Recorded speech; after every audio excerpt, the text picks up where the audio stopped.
बड़ी होता तोता तोता दर्द बड़ी होता उड़ी उड़ी जाया कहाँ मोरा जान के पास उड़ी उड़ी जाया कहाँ मोरा जान के पास उनके वियोग में अखिया दिन रात रोता रे तोता तोता दर्द बड़ी होता तोता तोता दर्द बड़ी होता।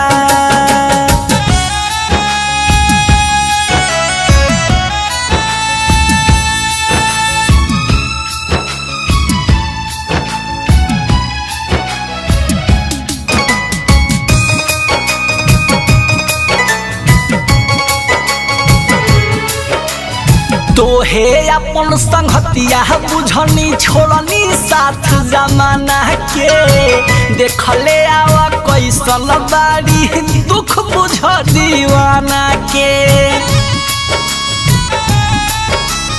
तोहे अपन संगतिया बुझनी छोड़नी साथ जमाना के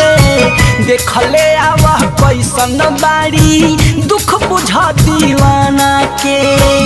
दिन कसहु कट जाता रात में मैं न सोता रे तोता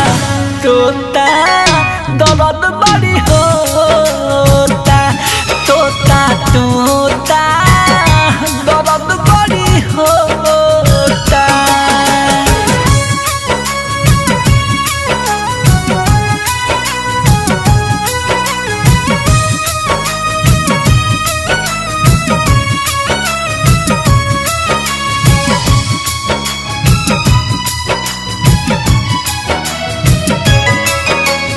निक न लागे है खाना पीना से जिया काटे धावे जब से जाने जुदा मोरा भइली बहुते याद सतावे हाँ निक न लागे खाना पीना से जिया काटे धावे जब से जाने जुदा मोरा भइली बहुते याद सतावे दुआ करो उजरो ना मोहब्बत के खोता रे तोता तोता दर्द बड़ी होता तोता तोता दर्द बड़ी होता।